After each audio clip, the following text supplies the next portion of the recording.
making sure that we become the necessary watchdog and to criticize when appropriate and to compliment when appropriate.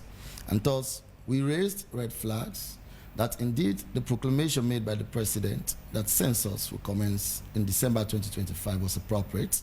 That gives it the opportunity to at least complete the entire process within 24 calendar months, and that will complete in 2027, and in 2028 will be the electoral cycle.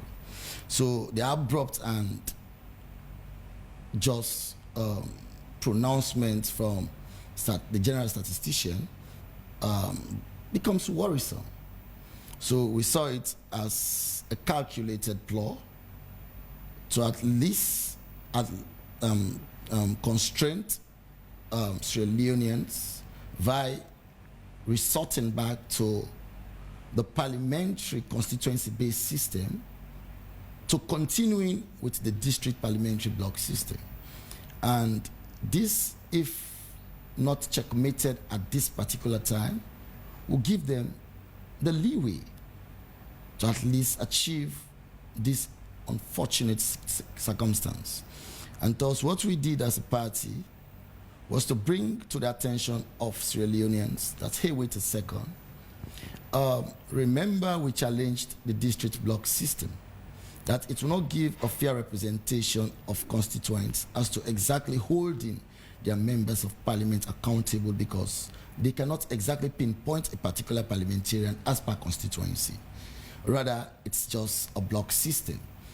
Thus, it becomes very difficult for constituents to hold their parliamentarians accountable. And thus, it does not really prove well for a thriving democracy. Thus, we are asking that if only the census is conducted in time, we'll revert again to the normal constituency parliamentary-based system as opposed to the district block system. But if this is not done on time, it will equally constrain the electoral calendar, and thus, if enumeration, the real enumeration process, is completed in early of 2028, that will now challenge Statistics Sierra Leone to complete the entire process, to submit this data to Parliament and other development institutions as to planning what exactly will be the next Parliament and how resource allocation will be for the next government to come. So it will become challenging. So what we're doing, we'll call international community, Sierra Leoneans, hey, the same gimmicks these guys did with the midterm census, amidst the advice of the international community, that you guys wait. You cannot embark on a midterm census now because institutional readiness is poor. Funding is a challenge. You cannot embark into this whole important activity because of A, B, and Z, as we have highlighted.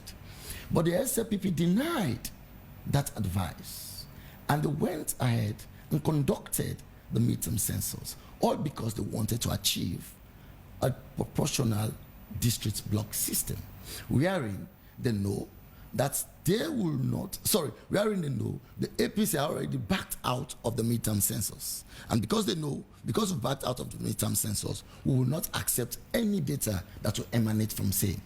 And thus you see how fictitious the data was, that indeed Kenema in fact becomes overpopulated in the western area.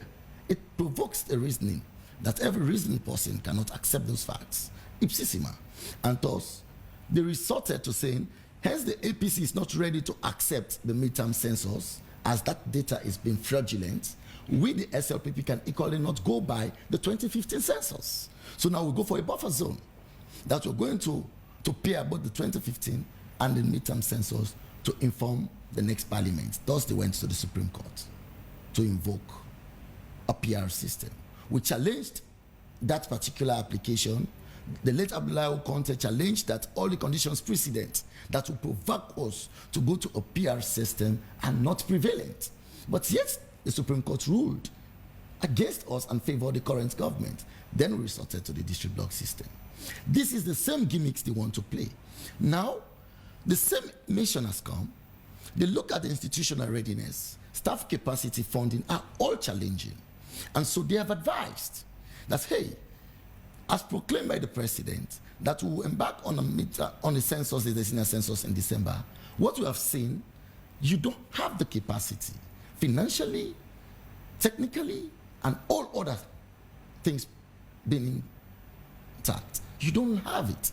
We advise that you defer the census to 2026 and do all the preparations to commence census in 2026. Now, the attempt to heed to that advice. Now, the question one will provoke is this. Why are they attempting to heed to that advice is this? If they attempt to heed to that advice to kickstart the census in December 2026, automatically they are going to use 6 or 8 months to do cartographic mapping. And that is now going to take us to almost in August of 2026. And if that is done, then let's say they recruit enumerators, let's say 2 or 3 months. So they will start serious sample testing, which we call the pilot surveying, in 2027. And that will take them 12 calendar months. So they will use the entire of 2027 for pilot surveying, that's testing of questionnaires. Then the real enumeration process will begin in 2028. Now the question one will beg is, what will then be the decision of resource planners or policy makers, as well as parliament, as to informing the next parliament how will parliamentarians be elected? It becomes constraint because there is no data to inform such decision. And thus, they will go back again to invoking a decision that has already been in existence, that, you know what, because we don't have the data readily available, let us again go by a PR system. And this is exactly what we, the APC, are nipping in the bud. That we are not ready to go to a PR system anymore, because all conditions precedent that will provoke a PR system are non-prevalent. And thus we are asking that we adhere to the proclamation made by the president that census begins in 2025 and continues to 2026. But thus, also, let me just wrap up quickly. Thus, if you denied technical advice in 2021 that you are able to fund yourself to embark into that laudable venture, why can't you equally fund these projects now?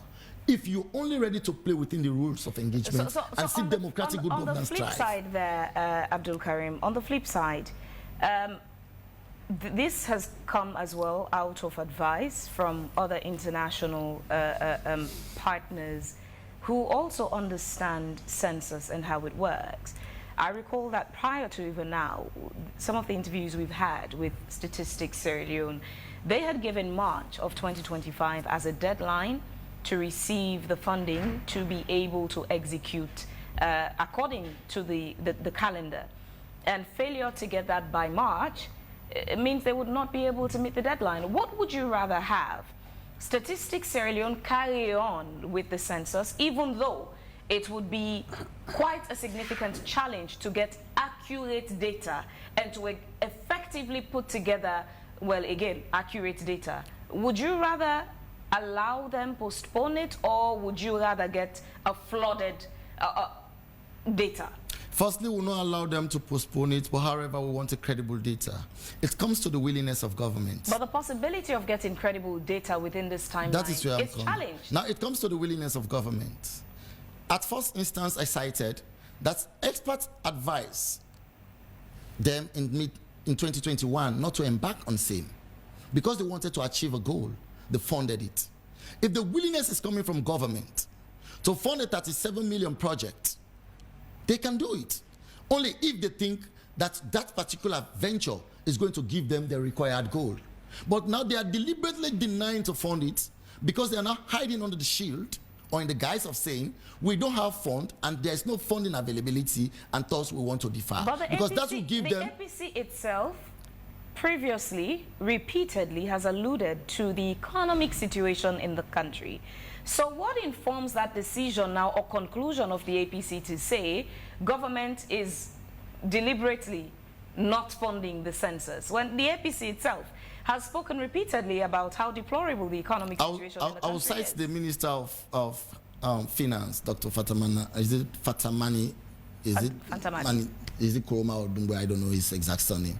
He cited clearly here, whether he was invited here once. He said, in fact, now the economy is now better and stable than it was before.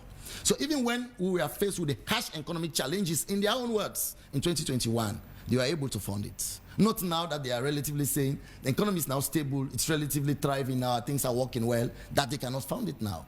It's because if they fail not to fund it now, they will achieve the same goal they achieved in 2021. Thus, because they wanted to achieve that goal in 2021, even against expert opinion or expert advice, they funded it. Because 2021 gave them the goal they wanted, and delaying not to fund again in 2025 is going to give them the same goal they scored in 2021. That is why we, the APC, are raising the red flags.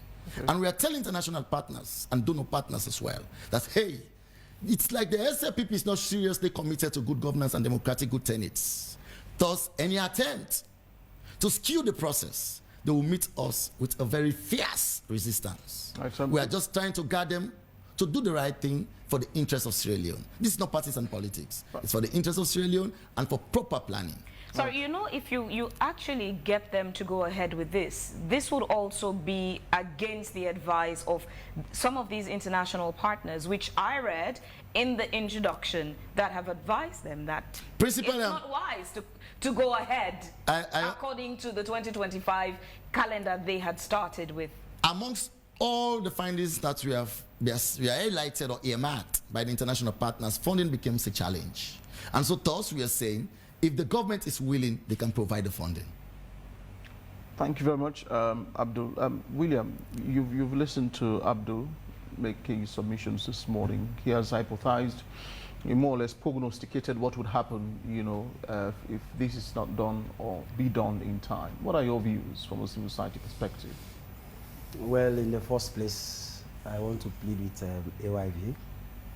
This is my new thought, that we discuss with civil society colleagues on issues that has to do with national development. I don't want to sit here discussing with politicians, because I have a different lens, and the politician also have a different lens. According to the wisdom of the production unit, it was because we needed the lens of a politician and the lens of a civil society. That's why we have both of you together. Therefore, we need to have 2 or more political parties to be here, not just one. Please, let's have it clear. So far, it's only the APC we've seen that has raised a concern about it. We've not had any other So we call them based on who has raised a concern. It's only the APC that held the conference. I'm just emphasizing that. I'm also just clarifying for you to understand the thinking of the production. Thank you. That is it was only the APC that raised a concern about it. Okay. So we've now not heard getting from to any statistics of the other proper. parties on it. In the first place, we have to understand that statistics is a very important institution. When you talk about development planning in a country, you don't talk about any development if you don't talk about statistics, because they start the ball rolling in the entire process. You talk about election, you talk about other development plans for education, for whatever. You look at statistics first. And I will tell you personally that I believe in the leadership and the team at statistics. The second thing I believe in is that you need to have partnership. You need to work with people. Statistics is working with some other international partners. The UN, they are working with political parties, they are working with civil society, and I think by extension, even the media, they are also working. We are all partners in development. Now, my brother is saying the last census was done merely by the government, you know, financing and they're doing everything. For me, whether there was a challenge or not, I will take it as a learning process for this other census. We learn from that one. If they didn't hear their advice the last time from donor partners or other people, I think this should serve as a learning process. Now, you can't work in isolation. We are in a global village.